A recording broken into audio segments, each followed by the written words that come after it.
स्थानिक पंचशील वार्ड येथील अजितबाबा चौक परिसरातील जमिनीचा वाद चिखळला जात आहे।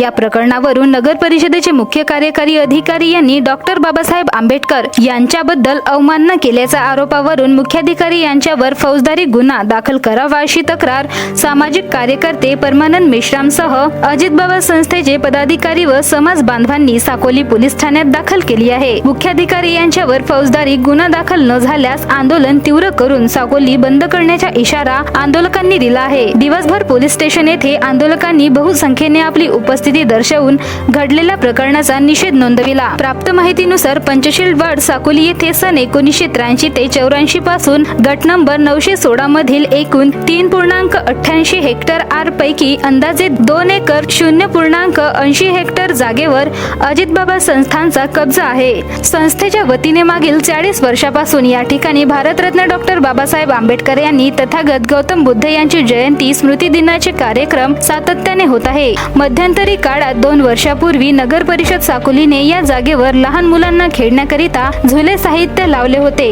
परंतु त्या ठिकाणी रात्री अपरात्री असामाजिक तत्वांच्या लोकांकडून गैरकृत्य होत असल्याबाबत त्यांची रीतसर तक्रार अजितबाबा संस्थान व बहुजन हितकारणी या संस्थेने नगर परिषदेला केली आणि म्हणूनच नगर परिषद कडून झुले काढण्यात आले असे बोलले जाते। परंतु नंतरच्या काही दिवसात नगर परिषदचे मुख्याधिकारी यांनी पुन्हा त्या ठिकाणी झुले लावण्याचा प्रयत्न केला व ते न लावण्याचे पुन्हा आंबेडकर जनतेकडून निवेदन दिले असता दिनांक 2 मे 2024 ला मुख्याधिकारी नगर परिषद साकोली अजितबाबा चौकात येऊन चौकशी केली असता त्यांनी डॉक्टर बाबासाहेब आंबेडकर जयंती कार्यक्रम करत असता तेव्हा तो तमाशा होत नाही का? पंचशील झेंड्यांकडे अंगुली निर्देशन करून अशा झेंड्याला तुम्ही महत्त्व देता कशाला असे मुख्याधिकारी यांनी चौकशी दरम्यान बोलल्याचे व डॉक्टर बाबासाहेब आंबेडकर यांच्या अवमानना केल्याचा आरोप उपस्थित आंदोलकांनी केला आहे। 7/12 वर अजितबाबा समाधीचा उल्लेख आहे, तसा त्यांना 7/12 देण्यात समाज बांधव तयार आहेत। बाजूला बौद्ध विहार आहे। बौद्ध विहाराला लागून बहुजन हितकारणी सामाजिक संस्थेच्या मागणीवरून आमदार फंडातून सभागृह मंजूर झाला आहे व मधोमध मोकळी जागा आहे। साकोली नगर परिषदेचे मुख्याधिकारी यांनी आपल्या अधिकाराचा गैरवापर करून साकोलीमधील काही राजकीय लोकांना हाताशी धरून पोलिसांकडून कारवाई करण्याची धमकी देत असल्याचे आरोप केले जात आहे। मागील 40 वर्षांपासून या ठिकाणी आंबेडकरी जनता अनेक कार्यक्रम करीत असते, मात्र अजूनपर्यंत कालखंडात सामाजिक सलोखा बिघडल्याचे उदाहरण नाही। पण मुख्याधिकारी यांच्या अट्टहासामुळे सामाजिक सलोखा बिघडण्याची परिस्थिती निर्माण होऊ शकते व तेच जबाबदार आहेत। म्हणून हे गांभीर्य लक्षात घेऊन नगर परिषदचे मुख्याधिकारी यांच्यावर गुन्हा नोंद करण्यात यावा अशा पद्धतीची मागणी जिल्हाधिकारी यांना निवेदनाद्वारे केली आहे। त्याचप्रमाणे पोलीस स्टेशन साकोली येथे असंख्य आंबेडकरी जनता जाऊन त्यांच्यावर फौजदारी गुन्हा दाखल करावा अशी मागणी करण्यात आलेली आहे। या ठिकाणी सामाजिक कार्यकर्ते परमानंद मेश्राम, अजितबाबा संस्थेचे विशाल गजबिये, बहुजन हितकारणीचे पुन्हा काडंबे व इतर बहुतांशी सामाजिक कार्यकर्ते या प्रसंगी उपस्थित होते। मुख्याधिकारी यांच्यावर फौजदारी गुन्हा दाखल करावा यासाठी दिवसभर महिला पुरुष पोलीस स्टेशनला बसून होते। सामाजिक कार्यकर्ते परमानंद मेश्राम म्हणाले की मुख्याधिकारी यांनी डॉक्टर बाबासाहेब आंबेडकर यांच्याबद्दल अशोभनीय वक्तव्य करून त्यांची अवमानना केली आहे, त्यामुळे समाज बांधवांच्या भावना दुखावल्या गेल्या आहेत। मुख्याधिकारी यांच्या गैरवर्तणुकीबद्दल त्यांच्यावर फौजदारी गुन्हा दाखल करण्यात यावा अशी आमची मागणी आहे। मध्ये पंचशील वार्ड आहे आणि त्या पंचशील वार्डामध्ये गेले 45 वर्ष एक अजित बाबाची आमची एक समाधी आहे। अजित बाबाच्या समाधीच्या पुढे साधारणतः 2 एकर जागेमध्ये तो जमीन 45 वर्षापासून त्या समिती सांभाळून ठेवते आहे ती जागा। काही दिवसानंतर त्या ठिकाणी विहार बांधला गेला आणि कमिटीला असं वाटलं की विहाराच्या पलीकडे इथल्या शिक्षण घेणाऱ्या मुलांसाठीची आपण एक लायब्ररी असावी आणि या पवित्र आणि उदात्त हेतूनं एक म्हणजे सभागृहाची मागणी केली गेली स्थानिक आमदाराकडून। स्थानिक आमदार विकास निधीमधून त्यांना एक सभागृह देण्यात आला आणि त्या सभागृहामध्ये आताच्या घडीला आमच्या लोकांनी म्हणजे सर्व लोकांसाठीच्या म्हणून लायब्ररी उभी केली। अलीकडे म्हणजे समोर एकदम अजित बाबाची समाधी आहे आणि पलीकडे विहार आणि तो समाज मंदिर आहे। त्या ठिकाणी काही काळानंतर नगर परिषद साकोलीनी तिथे खुलं जिम टाकलेलं आहे। मी प्रथमतः साकोली वासियांना सांगू इच्छितो की आमच्या समितीचा त्या खुल्या जिमला विरोध नव्हता, नाहीये. समजून घ्यावा इथल्या मूर्ख लोकांनी. समितीची फक्त एवढी मागणी होती की खुला जिम ज्या ठिकाणी केला गेला त्या ठिकाणी अंधार वगैरे होता आणि त्या ठिकाणी असामाजिक तत्वातली मुलं जी तिथे गांजा घेतात, ज्या तिथं दारू पहिली घेतली जाते, त्या ठिकाणी दारूच्या बाटल्या टाकल्या जातात, म्हणजे विहाराकडेही आणि तुमच्या या अजित बाबाच्या समाधीकडे पण, आणि ज्या ठिकाणी खुलं जिम आहे त्या ठिकाणी दुर्दैवानं याच ठिकाणी तीन वेळा विनयभंगाची केस म्हणजे विनयभंगाची तक्रार साकोली पोलीस स्टेशनात दाखल केली गेली. 3 तक्रारी. आणि या सर्व ज्या पद्धतीचा अवैध काम इथं होत असताना म्हणून समितीनं इथल्या नगर परिषदेला आणि पोलीस स्टेशनला सांगितलं की हे खुलं जिम टाका, नाही तर येणाऱ्या दिवसामध्ये अत्यंत वाईट आणि अप्रिय घटना होण्याच्या शक्यता जास्त आहेत. त्या पत्राची दखल घेऊन साकोली नगर परिषदचा CEO म्हणजे मुख्याधिकारी तो जिम काढून घेतो आणि काही साकोलीतल्या काही म्हणजे साकोली अत्यंत सज्जन आणि सद्ग्रस्त लोकांची इथली हा गाव आहे, परंतु काही 2-4 उपटसुंबांनी त्याचा बागुलबुवा केला आणि इथला CEO त्या सांगत आहोत की या ठिकाणी जिम टाकल्यानंतर असामाजिक तत्वातली मुलं येणाऱ्या दिवसामध्ये काहीतरी अप्रिय घटना होऊ शकते आणि म्हणून हा जिम तुम्ही इथं टाकू नका एवढीच आमची मागणी असताना तो त्या ठिकाणी जिम टाकण्याचा अट्टास करत होता. पहिल्यांदा मी स्पष्ट करतो की त्या ठिकाणी आमच्या लोकांनी अतिक्रमण केलेलं नाहीये. माझा म्हणजे आजच्या लोकमत वर्तमानपत्रामध्ये माझ्या सन्मित्राने जे म्हणजे प्रतिनिधी आहे त्यांना चुकून काहीतरी माहिती मिळालेली असेल, मी त्यांना दोष देत नाही आहे की त्या ठिकाणी अतिक्रमण केलेलं आहे. आमचा अतिक्रमण नाही. 7/12वरती अजित बाबा समाधीची नोंद आहे. 7/12वरती साधारणतः 1982 पासूनची आणि म्हणून त्या ठिकाणी अशा पद्धतीचा म्हणजे समाजामधले जे वाईट प्रवृत्तीचे लोक आहेत ते या ठिकाणी येऊ नये म्हणून त्या ठिकाणी खांब उभे करायचे आणि आपली जागा सुरक्षित राहिली तर त्या ठिकाणी मुलं येणार नाही काळजीपोटी तो केला गेला होता. हा ठिकाणचा CEO जो वासेकर काय जो नावाचा असेल मंगेश वासेकर या मूर्खाला मी 2-4 दिवसाच्या आधी पण सांगितलेलं होतं. त्या पट्ट्यानं सांगितलं आमच्या लोकांनी त्याला विरोध केला. तमाशा होत नाही काय. मी इथल्या सर्व लोकांना इथल्या सुज्ञ नागरिकांना विचारतो आणि इथल्या पोलीस प्रशासनाला विचारतो आहे की डॉक्टर बाबासाहेब आंबेडकरांची जयंती ही तमाशा कधी व्हायला लागली. तमाशा आहे. त्याचं म्हणणं आहे की या झेंड्याची अस्मिता काय म्हणलं झेंड्याची या झेंड्याला काय महत्व बित्व नसते. या झेंड्याची अस्मिता तुमची वाईट आणि चांगली कशी काय होऊ शकते. मी कधी हा झेंडा फेकून तुझ्या जमीन आहे भाटीच्यावर कोण आहेस तू. त्या जमिनीवर जिम टाकणं तुझ्या तीर्थरूपाची साल्या तिथे तू समाधी काढ. माझं म्हणणं नाही आहे पण आम्हाला विश्वासात तर घे. तो जिम आम्हाला हवा की नाही आहे हे तर आम्हाला घरी धरलं पाहिजे ना. आम्हाला विचारलं पाहिजे. असं न होता आमच्या लोकांवर बळजबरीनं या पद्धतीचा जो मुख्याधिकाऱ्यांनी जो आमच्यावर बळजबरी चालवली आहे, आमच्या स्त्रियांशी अपसभ्य पद्धतीने वागला आणि डॉक्टर बाबासाहेब आंबेडकरांच्या जयंती पुण्यतिथीला जो माणूस तमाशा म्हणला अशा अधिकाऱ्यावरती फौजदारी गुन्हा दाखल करा. याच्या मागणीसाठी संबंध इथली साकोली आणि साकोलीच्या परिसरातील आंबेडकरांची जनता पोलीस स्टेशनला मागच्या 4 तासापासून उभी आहे. साकोलीचे पोलीस ठाण्याचे जे काही निरीक्षक आहेत ते निरीक्षक त्यांच्या लाखणीला कोणी अधिकारी आले आहेत त्या निरीक्षक त्या कामामध्ये गेलेले आहेत. आम्ही त्यांची वाट बघत आहोत. रात्र झाली सकाळ झाली तरी 72 या साकोली पोलीस स्टेशनला आमचं आणि तिथल्या प्रशासनाला आमचं आता आव्हान आहे. तुम्ही त्याच्यावरती FIR दाखल करा, फौजदारी गुन्हा दाखल करा. जर होत नसेल तर तुमच्याकडे 4 तास आहेत. नंतरची जी काही आंदोलनाची दिशा असेल ती ठरली जाईल. उद्या साकोली बंद होईल. साकोलीमध्ये जर काय उद्या हे प्रकरण उद्भवलं याची सर्वस्वी जबाबदारी इथल्या प्रशासनावर राहील. वरती आहे डॉक्टर बाबासाहेब आंबेडकरांची त्यांनी अवमानना केली आणि म्हणून ज्या काही कलमा असतील आपल्या देशातल्या महान पुढाऱ्यांच्या संदर्भामध्ये अपशब्द काढण्याची देशद्रोहीची कलम वगैरे जी काय लागत असेल ती आणि जर त्यांना जर वाटत असेल तर अॅट्रॉसिटीचा गुन्हा दाखल करावा. आमचं पोलीसवाल्यांना म्हणणं नाही आहे की कोणत्या कलमाखाली अंतर्गत गुन्हा दाखल करावा, परंतु त्याच्यावरती बाबासाहेब आंबेडकरांच्या बद्दलची अवमानना त्यांनी केलेली आहे आणि म्हणून त्याच्यावर फौजदारी गुन्हे दाखल करावे. फौजदारी गुन्ह्याचे जे काही कलम असतील ते आम्ही पोलीस प्रशासनावर सोडतो. एनसी मॅटर करण्याचा प्रयत्न जर केला तर पोलीस स्टेशन आहे आणि इथली आंबेडकरवादी जनता आहे. मुख्याधिकारी मंगेश वासेकर म्हणाले की लावले गेलेले आरोप हे तथ्यहीन व खोटे आहेत.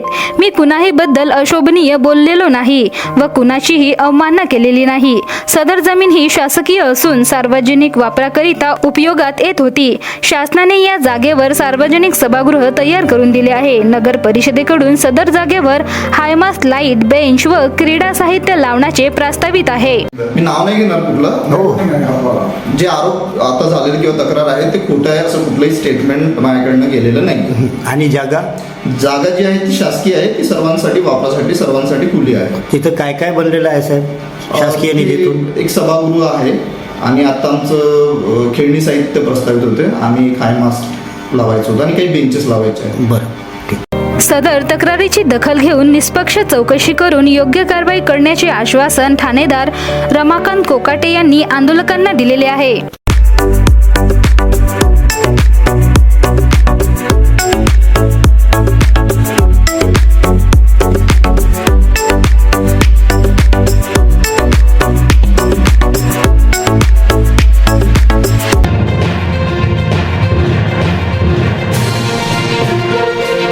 मौसम विभाग के पूर्वानुमान के मुताबिक भंडारा जिले में मंगलवार को बिजली की कड़कड़ाहट व तेज हवाओं के साथ बेमौसम बारिश हुई, जिससे ग्रीष्मकालीन धान, आम और सब्जी की फसलों का भारी नुकसान हुआ, जिससे किसान आर्थिक संकट में आए हैं। 11 मई तक जिले में तेज हवाओं के साथ बेमौसम बारिश होने की संभावना मौसम विभाग द्वारा व्यक्त की गई है। ऐसे में आपदा प्रबंधन विभाग ने भी गाज गिरने की आशंका के चलते नागरिकों को सतर्क रहने का आह्वान किया है। नुकसानग्रस्त किसानों ने शासन से मदद मांगी है। भीषण गर्मी के बीच सोमवार रात से जिले का मौसम बदल चुका है। रुक रुक कर बेमौसम बारिश हो रही है, लेकिन तेज हवाओं के साथ बार बार होने वाली बेमौसम बारिश ने किसानों की मुसीबत बढ़ाई है। वर्तमान में आम बाजार में बिक्री के लिए आ रहा है। ऐसे में तेज हवाओं से आम पेड़ से झड़कर मिट्टी में मिल गए हैं। इससे हाथ आई फसल का नुकसान हुआ है।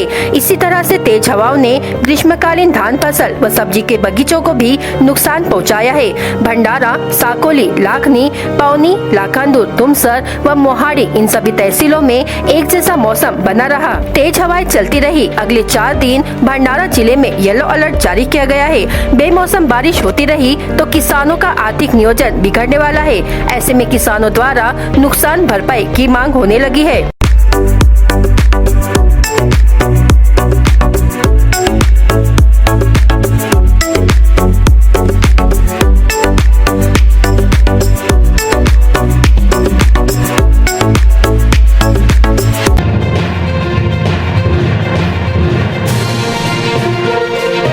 सरकार द्वारा किसानों से शासकीय धान खरीदी योजना के तहत खरीदे गए धान की मिलिंग की दर एवं परिवहन खर्च की दर के मुद्दे को लेकर सरकार के साथ चल रहे राइस मिलर्स के विवाद के चलते अब तक एग्रीमेंट नहीं हो पाने के कारण राइस मिलर्स ने मिलिंग के लिए धान उठाना शुरू नहीं किया है। हालांकि इस संबंध में पिछले सप्ताह राइस मिलर्स एसोसिएशन के प्रतिनिधि मंडल ने मुंबई के राज्य के खाद्य एवं नागरिक आपूर्ति विभाग के सचिव से इस विषय को लेकर चर्चा की है, जिसके बाद मुख्य सचिव से प्रतिनिधि मंडल मिला और खाद्य और नागरिक आपूर्ति मंत्री से इस विषय पर चर्चा की।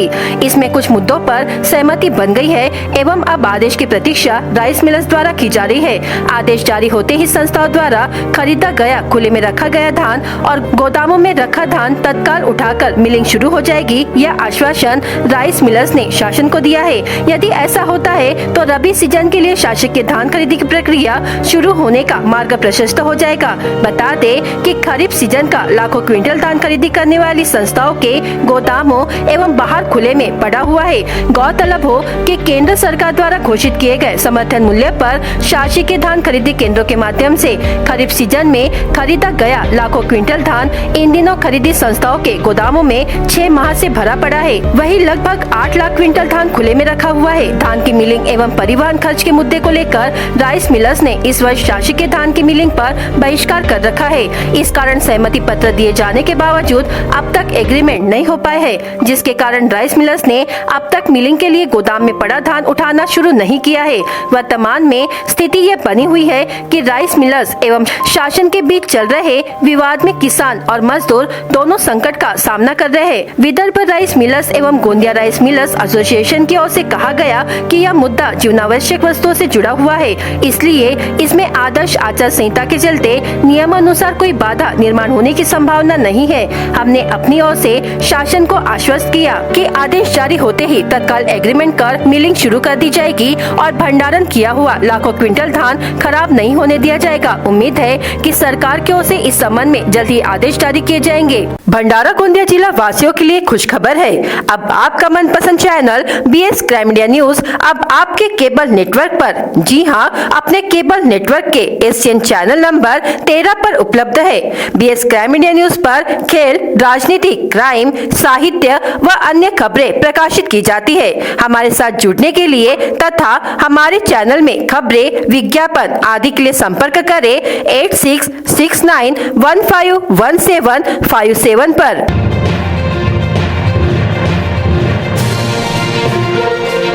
शिक्षकांच्या थकबाकीची देयक अदा करण्यासाठी राज्य सरकारने सर्व जिल्हा परिषदांना रक्कम पाठवली। भंडारा जिल्हा परिषदेच्या वतीने प्रत्येक पंचायत समितीमध्ये खंडविकास अधिकाऱ्यांच्या खात्यावर रक्कम जमा केली।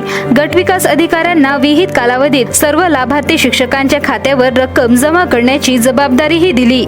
मात्र तुमसर पंचायत समिती शिक्षण विभागाकडून विहित कालावधीत प्रक्रिया पूर्ण न झाल्याने 1,75,00,000 रुपयांची रक्कम परत गेली। यात चौकशी करून दोषी असणाऱ्या अधिकारी कर्मचाऱ्यांवर कारवाईची मागणी महाराष्ट्र राज्य प्राथमिक शिक्षक संघाने केली आहे। जिल्हा परिषदेच्या शिक्षकांचे अनेक वर्षांपासून वैद्यकीय प्रतिपूर्ती, निवड श्रेणी व वरिष्ठ श्रेणी, रजा प्रकरण व 7व्या वेतन आयोगाच्या 3ऱ्या व 4थ्या हप्त्याची थकबाकी रक्कम मागील 4 वर्षांपासून शासनाकडून प्राप्त होत नव्हती। बरेच शिक्षक सेवानिवृत्ती झालेत, काही सेवानिवृत्तीच्या काठावर आहेत। संघटनेच्या पाठपुराव्यानंतर शासनाने ही रक्कम पाठविली होती। तुमसर पंचायत समितीतील शिक्षकांच्या वैद्यकीय प्रतिपूर्तीकरिता 72,90,975 रुपये आणि 7व्या वेतन आयोगाची 3री 4थ्या हप्त्याची थकबाकी, निवड श्रेणी, वरिष्ठ श्रेणीची थकबाकी व रजा प्रकरणाची थकबाकी यासाठी 2,68,76,420 रुपये दिले होते। त्यापैकी फक्त वैद्यकीय बिलांची रक्कम निकाली काढण्यात आली। उर्वरित थकबाकीच्या रकमेपैकी फक्त 93,64,302 रुपये निकाली काढले। 1,75,12,118 रुपये विहित कालावधीत प्रक्रिया पूर्ण न केल्यामुळे सरकारच्या खात्यावर परत गेली। याविषयी संघटनेमार्फत विचारणा केली असता साईट बंद झाल्यामुळे सदर रक्कम परत गेल्याचे सांगण्यात आले। परंतु जिल्ह्यातील इतर 6 तालुक्यांना दिलेले रक्कम प्रोसेस करून सर्व शिक्षकांना देण्यात आले। यावरून तुमसर तालुक्यातील शिक्षण विभागातील अधिकारी कर्मचारी यांच्यातील समन्वयाचा अभाव असल्याचा आरोप संघटनेने केला आहे। परत गेलेली रक्कम लवकरात लवकर प्राप्त करून शिक्षकांच्या खात्यावर जमा करण्यासाठी जिल्हा परिषद भंडाराच्या वतीने प्रयत्न केले जावे, तसेच दोषींवर कारवाई केली जावी, अशी मागणी महाराष्ट्र राज्य प्राथमिक शिक्षक संघाच्या वतीने करण्यात आली आहे। तालुका शाखा तुमसरच्या वतीने आज माननीय खंड विकास अधिकारी यांच्याकडे सभा लावण्यात आली आणि त्यामध्ये आमच्या पेन्शनर लोकांचं जे 7व्या वेतन आयोगाचे 3रा 4था जे हप्ते होते त्याचा पैसा पंचायत समिती कार्यालयाला आलेला होता, परंतु पंचायत समिती कार्यालयातील कर्मचाऱ्यांच्या निष्काळजीपणामुळे तो आमच्या कर्मचाऱ्यांना न मिळता परत जाण्याच्या मार्गावर आहे। त्याकरता ही सभा BDO साहेब यांच्या अध्यक्षतेखाली घेण्यात आली।